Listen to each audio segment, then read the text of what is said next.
उन्होंने इस तरह के कुछ स्टेटमेंट्स दिए, इस तरह के कुछ फैसले किए जो कि लग रहा है कि सबसे ज्यादा नुकसान इंडिया को खुद को देने वाले हैं और उन्हें आलमी सतह पर तनहा करने वाले हैं। सिंध तास मुआहदा मुअत्तल करने की वो बात कर रहे हैं जो कि एक आलमी मुआहदा है जिसे वन साइडेड आप मुअत्तल कर ही नहीं सकते।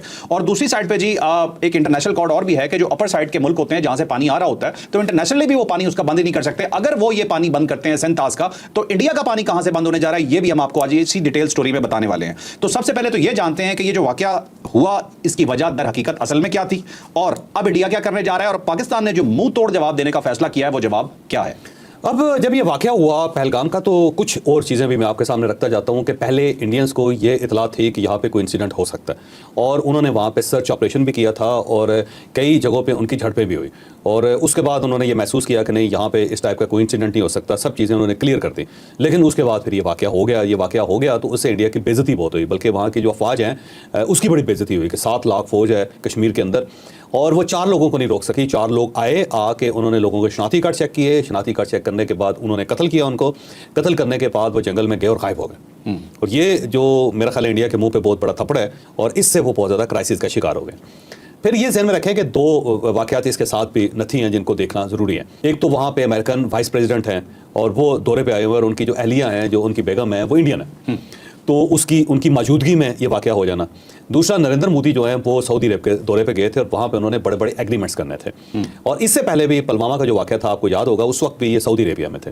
तो ये मोदी को सऊदी अरेबिया सूट नहीं करता, ये जब भी जाते हैं कुछ ना कुछ गड़बड़ हो जाती है। तो अब ये वहाँ पे मुआहदे करने के लिए गए हुए थे, लेकिन इनको इतना टाइम ही नहीं मिला कि ये वहाँ पे साइनिंग सेरेमनीज जो हैं उनको अटेंड कर सकें, और इन्हें फौरी तौर पे वहाँ से वापस आना पड़ गया। तो ये जो चीज़ है, ये इंडियंस के मुंह के ऊपर एक तमाचा है, और उनको अपनी बड़ी बड़ी बेइज्जती का एहसास हो रहा है कि हमारा जो प्राइम मिनिस्टर है उसको फौरी तौर पर वापस आना पड़ गया। हमारी जो अफवाज है 7 लाख, वो 4 लोगों को नहीं रोक सकी। और तीसरा ये है कि जब हमने वहाँ पे सर्च ऑपरेशन करके हमने मुकम्मल तौर पे उस इलाके को क्लियर कर दिया था, तो फिर ये लोग कहाँ से आ गए। तो ये 3-4 चीज़ें जो हैं ये बड़ी उनको हर्ट कर रही हैं बहुत। फिर इसके अंदर नेवी का एक ऑफिसर है वो मारा गया है, फिर एक इंटेलिजेंस ऑफिसर है वो भी मारा गया। अच्छा। वो भी वहाँ पे मौजूद था, और उसको ट्रेस किया गया, और बाकायदा ट्रेस करके। तो ये एक चीज़ साबित करती है कि हो सकता है वहाँ पे जो लोकल हैं, जो कश्मीरी हैं, और उनको तो पता है कि वहाँ पे कौन कौन जुल्म कर रहा होता है, तो हो सकता है उन्होंने आइडेंटिफाई कर लिया उस बंदे को, और उस बंदे को मारने के चक्कर में बाकी लोग भी मारे गए। ये भी एन मुमकिन है। पहला, जब इंडिया की तरफ से ये ऐलान किया गया कि जी हम बड़े फैसले कर रहे हैं, बल्कि सफाती जंग का उन्होंने आगाज़ कर दिया। उन्होंने कहा कि सिंध तास मुआहदा जो है उसको मनसूख कर रहे हैं, जबकि बैनुल अक़वामी मुआहदा है, इसको कोई मुल्क भी मनसूख नहीं कर सकता। ये याद रखें कि पानी जो है, और पीने का जो पानी है, जो मीठा पानी है, ये इंटरनेशनल प्रॉपर्टी होता है, ये किसी एक मुल्क की प्रॉपर्टी नहीं होता।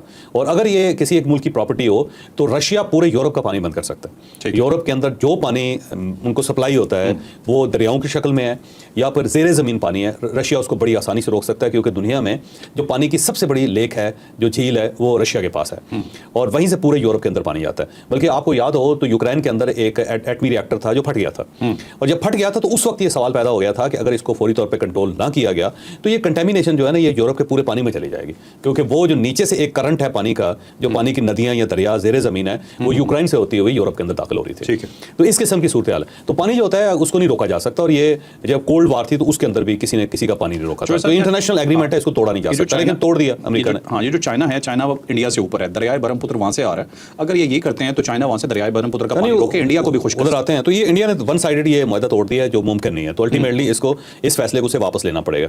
साथ एक सार्क कंट्रीज ने फैसला किया, तो उसको कहते हैं सार्क स्टिकर, कि ये कुछ लोगों को सार्क स्टिकर देते थे, जिसमें वो सार्क के 8 मुल्कों में, जिसमें अफगानिस्तान भी शामिल है, उसके अंदर फ्रीली मूव कर सकते थे। तो उसको वन साइडेडली इंडिया ने मनसूख कर दिया, जो ये मुमकिन नहीं है। तो पूरे सार्क ने फैसला करना है, इंडिया ने तो फैसला नहीं करना।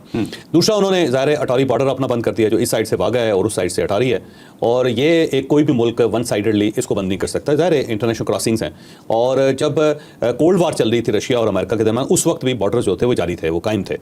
इवन आपने अगर देखा हो तो मशरकी जर्मनी था और मगरबी जर्मनी था, उनके दरमियान भी एक ब्रिज था, और उस ब्रिज के जरिए लोग आते और जाते थे, बल्कि उसको ब्रिज ऑफ स्पाइस भी कहते हैं, कि वहाँ से जासूसों का तबादला भी होता था। अच्छा। क्योंकि इस साइड से मगरबी जर्मनी के अंदर या यूरोप के अंदर जासूस पकड़े जाते थे रशियन, और रशियन जो थे वो यूरोपियन जासूसों को पकड़ लेते थे, और फिर तबादला होता था एक दूसरे के साथ। अच्छा। तो उसे ब्रिज ऑफ स्पाइस भी कहते हैं, कि वहाँ से जासूसों का तबादला होता था, तो वो भी खुला रहता था। तो ऐसा मुमकिन नहीं है कि आप जंग के अंदर भी कोई मेन बॉर्डर्स हैं उनको इस तरह बंद कर सकें।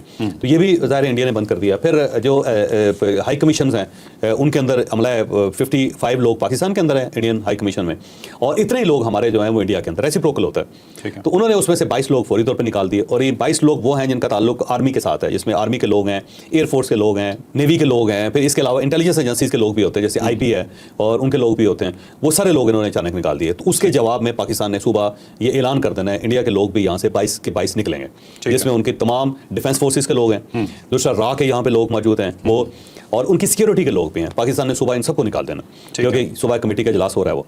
तो ये जो चीज़ें हैं इसने खासा एक मैस क्रिएट कर दिया हुआ है। लेकिन इसके अंदर एक चीज़ बड़ी पॉजिटिव है, वो पॉजिटिव ये है कि सबका ख्याल ये था कि इंडिया को इस टाइप का ऑपरेशन करेगा जो उन्होंने 2019 में किया था, और फिर जंग की सूरत पैदा हो जाएगी। तो इंडिया ने अक्लमंदी इस बार ये की कि उसने जंग के बजाय एक सफारती जंग शुरू कर दी। अब ये जो सफारती जंग है इसको रिवर्स करना कोई ज़्यादा मुश्किल नहीं है, ये दरम्यान में कोई ना कोई मुल्क आएगा। बल्कि जब 2019 में वाक़या हुआ था ना, अभिनंदन को हमने पकड़ा था, गिरफ्तार किया था, तो उस वक्त ब्रिटिश हाई कमीशन जो थे वो आर्मी चीफ के पास गए थे, जनरल बाजवा के पास, ठीक है, और उसमें उन्होंने कहा देखें जी इंडिया की तरफ से इन्विजन हुई, आपने उसका जवाब दे दिया, तो अब मेरा ख्याल है चीज़ों को स्मूथ होना चाहिए, थोड़ा सा मामला को सेटल करें, आप इनका पायलट वापस कर दें ताकि हम दरमियान में कुछ सालसी कर सकें। तो उस वक्त पाकिस्तान ने कहा जी ठीक है, हमने अपना बदला ले लिया है, अगर आप ये चाहते हैं तो हम ये कर देते हैं। फिर 2 लोग मूव हुए उस सारे उस पिक्चर में आए, एक तो यूएई की जो रॉयल फैमिली है वो दरमियान में आई, और थर्डली प्रिंस करीम आगा खान ने बड़ा मेन रोल अदा किया था। तो वो एक्टिव हुए थे और उनको एक्टिव किया गया था, फिर उन्होंने इंडिया और पाकिस्तान दोनों के दरमियान मामला सेटल किए थे। ठीक है, तो इस वक्त भी कोई ना कोई इंटरनेशनल ग्रंटर्स हैं वो आएंगे और आके मामला को सेटल कर लेंगे। ये बहरहाल जंग से बेहतर है, लेकिन इसका मतलब ये नहीं है कि जंग का खतरा नहीं, जंग का खतरा इस वक्त मुकम्मल तौर पर मौजूद है। हमारे जो आर्मी चीफ हैं वो काज़ाकिस्तान के दौरे पे थे, उन्होंने अपना दौरा मुख्तसर किया, कल वो काज़क प्रेसिडेंट से मिले और उसके बाद फौरी तौर पे वहाँ से वापस आ गए, और उन्होंने अभी वहाँ पे रहना था क्योंकि उन्हें सूरत का अंदाज़ा हो गया। फिर जो हमारे जनरल्स हैं या आर्म फोर्सेस के लोग हैं जो मुख्तलिफ मुल्कों में मुख्तलिफ एंगेजमेंट्स में, उन सबको वापस बुला लिया गया, उन सबके दौरे कैंसिल हो गए। जो अफवाज पाकिस्तान के लोग हैं उनकी छुट्टियाँ कैंसिल कर दी गई हैं, उन सबको कहा गया कि अपनी यूनिट्स में वापस जाएँ, और जो LOC के ऊपर फौज बैठी हुई है उसको हाई अलर्ट कर दिया गया है, और बिल्कुल आप ये समझें कि जो तीन बंदूक के अंदर गोली रख के वो बैठे हुए हैं, अगर थोड़ी सी छेड़छाड़ हुई नहीं और इस तरह से फायरिंग वो फ़ौरन स्टार्ट हो जाएगी। फिर जो डिफेंस की जो इस वक्त कोर्स हैं उन सबको एक्टिव कर दिया गया है, कराची की कोर है, फिर पन्नू आकल के अंदर है, फिर ये भावलपुर की, ये इसको कहते हैं डिफेंस कोर्स हैं जिनका काम दिफा करना है, ठीक है। तो इनको एक्टिव कर दिया गया कि आप बिल्कुल तैयार हो जाएं, तो वो भी आप समझेंगे गाड़ियों के अंदर तैयार होकर बैठे हुए हैं किसी वक्त भी। एयरफोर्स को तैयार कर दिया गया, फिर नेवी को तैयार कर दिया गया, तो सारी आर्म फोर्सेज जो है ना वो इस वक्त हाई अलर्ट है। फिर इसके साथ साथ ज़ाहिर है पाकिस्तान जो है एक न्यूक्लियर पावर भी है, तो हमारे जो जोहरी हथियार हैं उस पर हर वक्त हम तैयार बैठे होते हैं, ठीक है। वो पाकिस्तान को बहुत ज़्यादा टाइम नहीं लगता उसको एक्टिव करने में। तो ये सारी जो सूरत है वो खासी इसको खतरनाक है। तो ये फैसला किया पाकिस्तान ने कि हमने खामोश नहीं बैठना, हमने इसका जवाब जरूर देना है।